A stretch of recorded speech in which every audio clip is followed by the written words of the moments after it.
afternoon everyone. I am Minakshee Kumari, Assistant Professor of Pragati College of Education, Ragapur, Siliguri.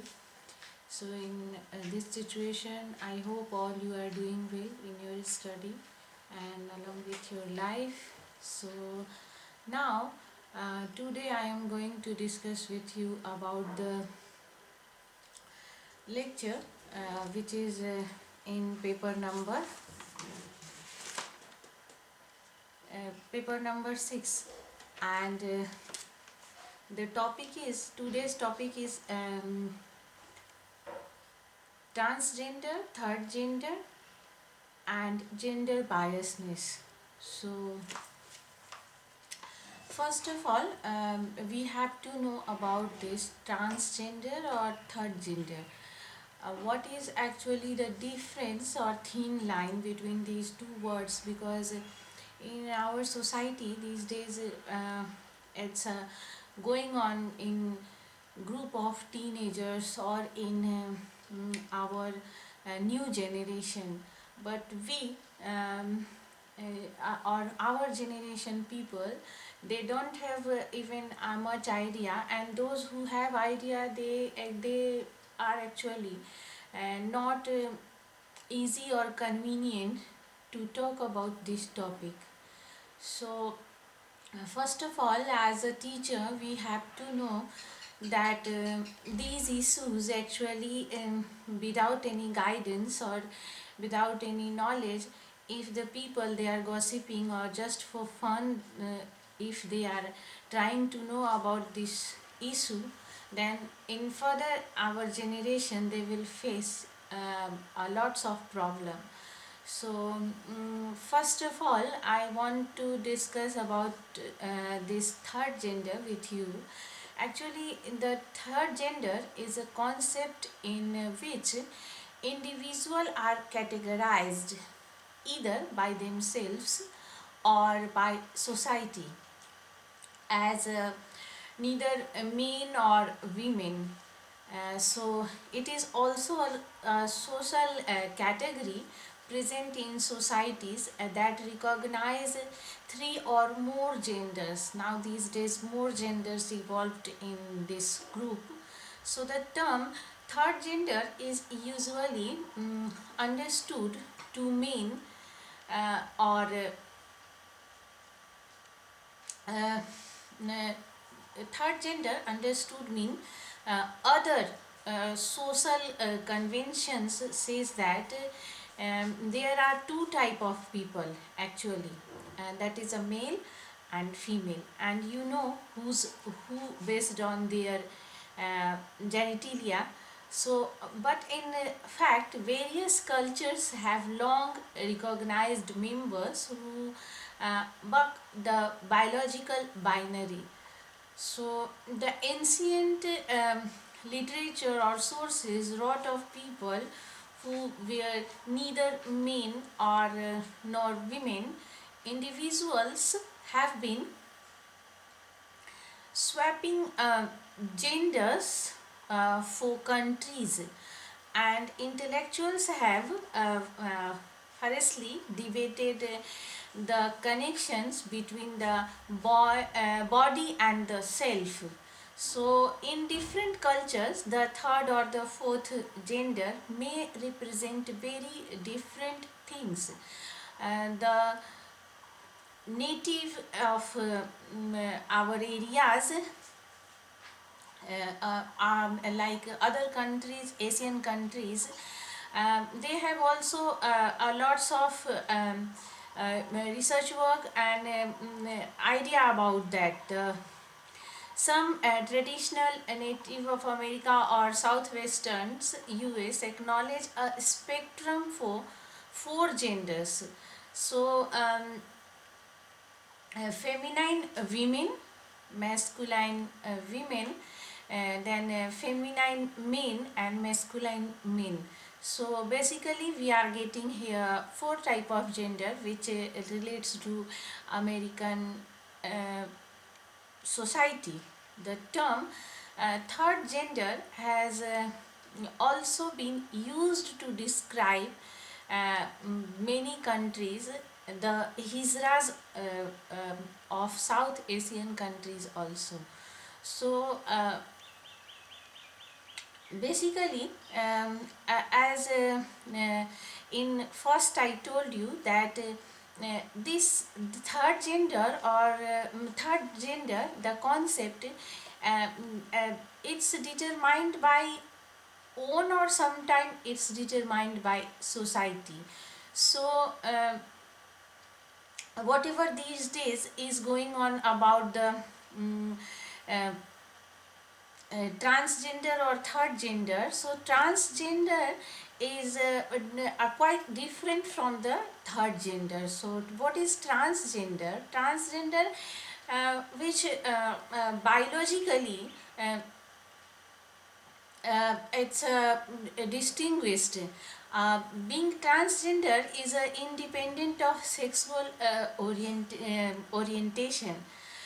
Transgender people may be defined as heterosexual, homosexual, bisexual, asexual, or many may decline to be label their sexual orientation. So in about the transgender, we can say that it's a visual difference, or we can say that it's a biological difference, which identical, which we can define. But this concept of this third gender, it's different. It's like one women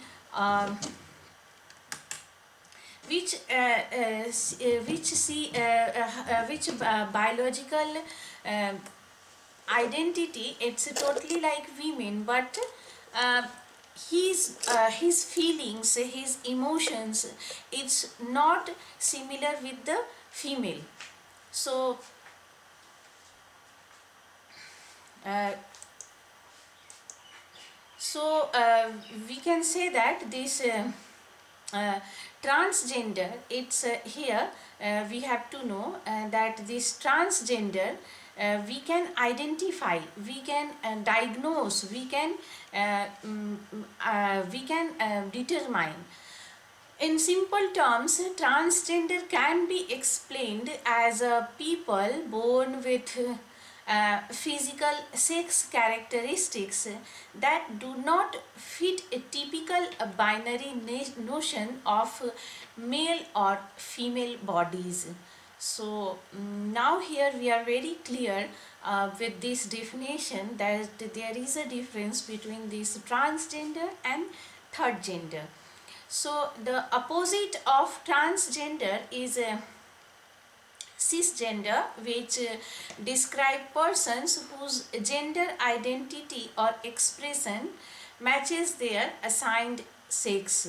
So the term transgender is seldom used in the Indian context, and in Indian legals, the term most commonly employed in third gender in everyday uses. However, the term such as the hijra, kothi, kinnar, and aravani are more common depending on which region of the country one is in. So of these, hijra is a most common, has a meaning similar to kinnar and aravali, the latter of which is used exclusively in Tamil Nadu. So hijra might be seen as a Western equivalent of transgender, but key to the distinction is that the term is used by those assigned male gender at the birth uh, who do not identify as men, and many wear garish makeup and dress is in clothing traditionally worn by women.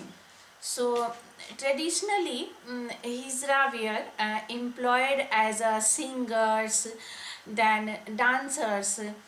Additionally, they were and are seen as an agent of fertility, and attend birth and weddings and bless the occasions in return for payment. So they are an undeniable part of our country's social landscape and enjoy high visibility, with most Indian encountering them regularly while going about their lives. So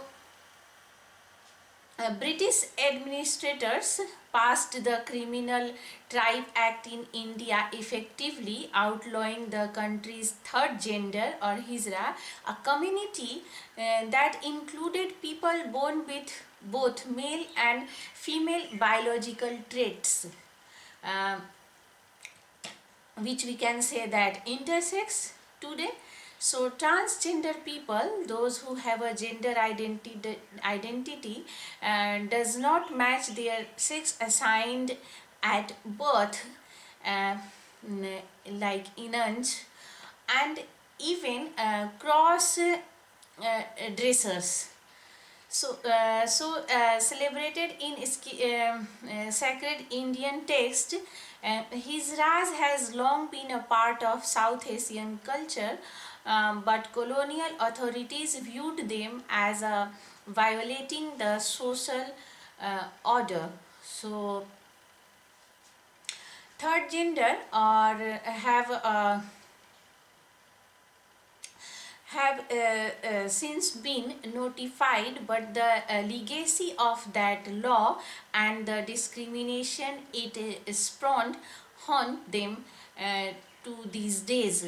In post-colonial India, third gender have been locked out of most professions, and it is common to see them begging on trains and at spotlights. So in 15th April 2014, India's Supreme Court recognized the right of people, including Hijras, to be identified as the third gender. The ruling required the government to establish codes for third gender people in employment and education, like those already in place for their minorities. The court states that it is the right of every human being to choose their gender.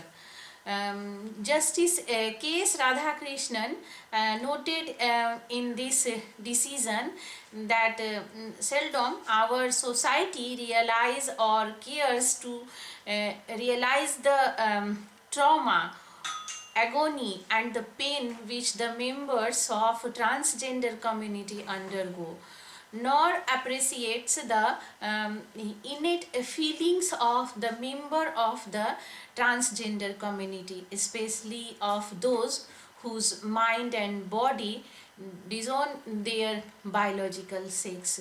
So this is today's my lecture. Thank you so much. Thank you everyone.